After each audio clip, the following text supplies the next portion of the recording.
Olá, amigos de estudos de religião em geral. Quero que todos analisem comigo algumas coisas que a gente vê na Bíblia e diz ler, mas não diz estudar. É interessante notar o livro de Êxodo. Êxodo, ele tem algumas coisas interessantes para exibir para a gente. Como, por exemplo, no capítulo 15, versículo 21, diz que Miriam, do capítulo 12, versículo 1. Ora, falaram Miriam e Arão contra Moisés. Está entendendo? Por causa da mulher cuxita, que esta tomara, que este Moisés tomara, porquanto tinha tomado uma mulher cuxita. Vamos tentar entender o que é isso aqui. Antes disso, o Eterno já havia dado um decreto de que o casamento ou a união entre os hebreus teriam que ser entre os hebreus. Nem as tribos poderiam casar umas com as outras. Tinha que ser da mesma tribo. Digamos, o pessoal da tribo de Dan só casaria com a tribo de Dan. Só para exemplo. E o de outras tribos também, correspondentemente, casariam com os da sua própria tribo. Bem, então o que acontece? Se Miriam e Arão estavam contra Moisés por causa da mulher cuxita, que se encontrava com Moisés e que Moisés havia trazido, a tribo dos cuxitas ela fica na África. Então essa mulher era uma mulher negra, bem negra, não era morena nem mulata, era negra. E embora o texto não diga nada aqui, há quem diga que essa mulher é muito bonita. E Moisés parece que tomou simpatia, digamos assim, uma simpatia muito grande por essa senhora, essa mulher, né? Logo o Senhor disse a Moisés e Arão, Números capítulo 12, 4, ele diz, e logo o Senhor disse a Moisés e Arão e Miriam, sai vós três a tenda da revelação. E saíram eles três, e foram para a tenda da congregação. Para quê? Porque o Senhor havia dito para eles irem lá, né? Então o Senhor desceu em uma coluna de nuvem, como sempre. Em vídeos anteriores eu falei sobre essa estranheza da nuvem, uma nuvem que obedece comandos, né? E que também é estática, pode-se dizer, volteando somente entre ela mesma, sem mudar o aspecto, né? Mas ele desceu numa coluna de nuvem e se pôs à porta da tenda. Depois chamou a Arão, Miriam, e os dois acudiram, quer dizer, foram até lá, né? Agora nós vamos entender essa passagem de uma maneira mais, digamos assim, elucidativa, né? Para ser exato, né? Em Números capítulo 12, versículo 10, também a nuvem se retirou sobre a tenda e eis que Miriam se tornara leprosa, se tornara leprosa, branca como a neve, e olhou Arão para Miriam e eis que estava leprosa. Bem, essa punição se deu porque Miriam e Arão estavam conspirando contra Moisés. Moshe estava sendo vítima. Então, como Miriam foi a pessoa que alavancou o movimento contra isso e que espalhou essa notícia, é lógico que o Senhor puniu Miriam, né? Então, Miriam fica leprosa, uma coisa que acontecia naquela época, né? Assim, Miriam esteve fechada fora do arraial por 7 dias.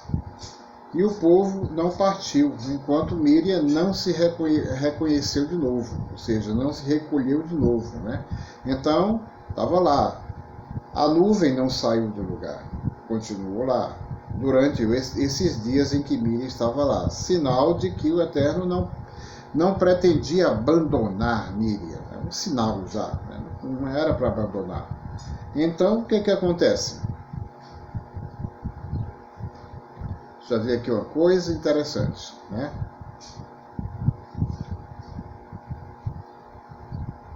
Os filhos de Israel, eles eram nesse tempo muito mais obedientes pelo medo do que pelo amor que tinham pelo Eterno.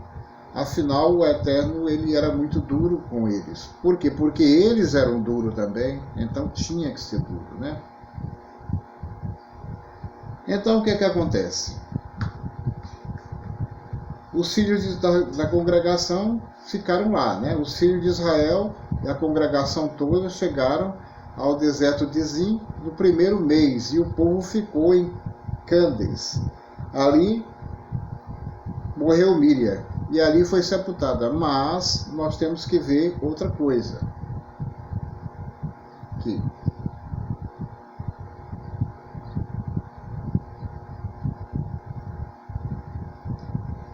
Acontece que, nesse item de tempo, Arão pediu a Moisés que Moisés acabasse com a lepra de Miriam e a recolhesse de volta. E foi justamente isso que aconteceu da seguinte maneira.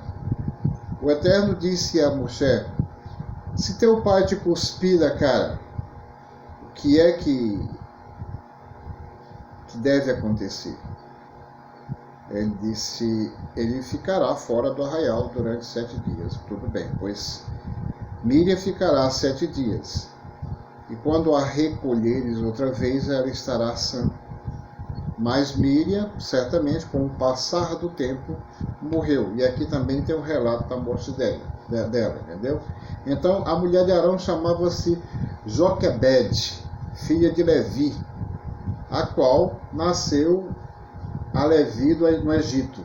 E de Arão, ela teve Arão e Moisés, e Miriam, irmã deles. Então, sabemos que existia, era uma família, né? Então, o que acontece? Vamos ver se tem alguma coisa aqui que nos leve a uma conclusão mais exata, né?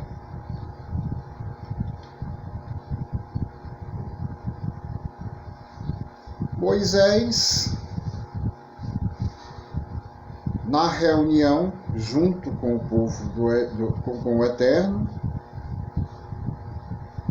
pergunta a Miriam, antes de ele lançá-la para o deserto, por que ela tinha se levantado contra Moshe. Tá? Acaso tu não sabes, disse ele, que Moisés me conhece e que Moisés me conhece como eu sou. Está escrito na Bíblia, como eu sou. Ele me vê como eu sou. O sinal que ele deu nessas poucas palavras foi muito importante.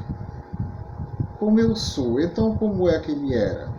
Se ele era igual a todo mundo, o como eu sou não tinha razão de existir. Agora, se ele era diferente, aí sim, tinha razão de existir. Os outros não viam o Eterno como Moshe via. Ele via a realidade dele. E a realidade dele não era igual à nossa, entendeu? Segundo alguns historiadores e alguns livros antigos, é bem provável que a raça andrógena tenha sido, ou seja, a raça do Eterno. Então, no caso, quando Moisés via o Eterno, ele via um ser esplêndido. Aí talvez alguém tenha pensado, ele vai já dizer que ele parecia com um ET desses que a gente conhece. Não. Pelo contrário. Era de raça branca, ou seja, ele era branco e na realidade não tinha feições masculinas e sim femininas, pelo fato de que a androgenia é isso, o indivíduo tem a duplicidade sexual e consequentemente tem um equilíbrio notável entre os hormônios, porque ele mesmo se autorreproduz. Uma vez eu estava discutindo com um estudante de filosofia, que ele disse que não se concebe isso. Eu digo, concebe sim, concebe. Então vejam bem uma coisa interessante, existem milhares de animais sobre a face da Terra que se reproduzem, eles sozinhos se reproduzem, né? Então, por que não poderia haver uma raça de seres assim também? Agora, o que levou a esta raça ter desaparecido da Terra porque o seu representante era Adão, foi o fato de Adão ter transgredido e ter produzido para si próprio Eva. Enquanto que as escrituras tentaram dar um arranjo para distorcer a coisa com uma cirurgia de uma costela, para fazer com que Eva nascesse da costela de Adão. Tanto é que ele diz, esta é carne da minha carne e sangue do meu sangue. É uma palavra-chave para mostrar, esta é minha porque eu a fiz. Contradizendo o restante da história emendada que fizeram aí nos livros da Bíblia, do Novo e do Velho Testamento. Logo na Torá, né, nós temos evidência disso. Consequentemente, o que eu quero dizer para todos é que é curioso. Também fica curioso o fato de alguém representarem o Eterno como um velhinho, de cabelo branco. Consequentemente, vejam a lógica da coisa. É ilógico. Totalmente irrelevante, ilógico. O homem, o ser, não digo homem, eu digo se for andrógeno, ele é andrógeno, e acabou, se não tem conversa, que criou todas as coisas, criou o tempo para os homens aqui na Terra, ser vítima do próprio tempo que ele criou, sendo ele um ser esplêndido, um ser eterno. Ele tinha que ser jovem, apresentar-se jovem por ser ele jovem, o tempo não o afetava, até porque ele não é daqui da Terra. Se ele não é aqui da Terra, ele é realmente um extraterreno, extraterrestre. Não está aqui. A gente não viu. Moisés viu. Moisés viu a ponto do próprio Eterno dizer, ele me vê como eu sou. Quer dizer, eu não mudo minha aparência para ele me ver. Eu me apresento do jeito que eu sou. Então os teólogos, muitas vezes, que se tornam pastores, enganam o povo. Não passam informações desse tipo para o povo. Por quê? Porque o negócio deles é ganhar dinheiro, tá? E o meu negócio é esclarecer. Então, quero dizer para vocês, não leiam a Bíblia. Estudem a Bíblia. Estudem principalmente a Torá. Porque até no meio dos judeus há confusão sobre isso aqui, que eu estou falando. No entanto, esse ensinamento, ele tem milênios e milênios. Ele foi retratado em vários livros, como o Mahabharata da Índia, a Bhagavad Gita de Krishna, né? Nós temos o Alcorão não fala sobre o assunto, porque eu tenho o Alcorão comigo e não fala sobre o assunto, mas em compensação as religiões mais antigas sempre falam da raça andrógena que teve na Terra, o comecinho dela. E certamente essa raça desapareceu, sumiu. Sumiu por causa que Adão não gostava da androgenia, ele não queria ter o duplo sexo, mas no entanto ele morreu com o duplo sexo, mesmo tendo criado Eva para ser sua esposa, ele não deixou de ser andrógeno. É daí que vem talvez a questão do homossexualismo feminino, né? A paixão da mulher por outra mulher, assim como a paixão de um homem por outro homem, a questão da falta de identidade sexual, uma confusão, que ele diz, não, a minha identidade sexual é essa, eu sou assim, não. Aí a confusão sexual que o homem vive hoje em dia, alguns quando reconhecem isso, reconhecem e freiam a coisa direitinho, e outros não, outros se entregam às suas paixões, digamos assim. No entanto, a verdade é que nós tivemos, na realidade, o planeta Terra gerou 7 raças de seres. E essas raças, elas não vieram com Adão sendo o primeiro. Na verdade, Adão foi o último. O resto foram gerados pelos anjos de monada. Eu dou uma referência para todos. Podem procurar a Epístola Sofia. A Epístola Sofia, a Epístola da Sabedoria, nos relata essa parte que diz que os anjos de monada, a palavra monada significa os anjos que distribuem ou prepara ou cria pessoas sexualmente a partir dele próprio. Todos eram andrógenos, mas criavam também seres separados.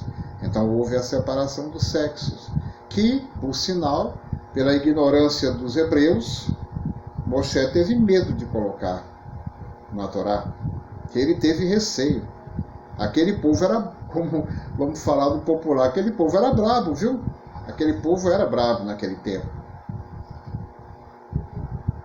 E eles não gostavam muito de Moisés quando estavam no deserto, não. Tanto é que há reclamações. Tu nos trouxeste aqui para que a gente morresse de fome e de sede. Preferia eu ter morrido lá no Egito, porque pelo menos lá tinha panelões e panelões cheios de carne. Quer dizer, aí Moshe fala com ele, ele pega e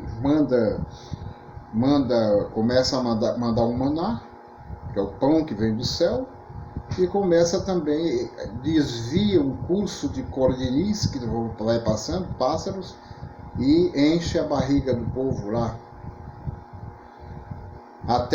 Ele até diz uma frase, até lhe sair a carne pelos dentes, que acontece muito com a gente até os dias de hoje, né? A carne pelos dentes, entendeu?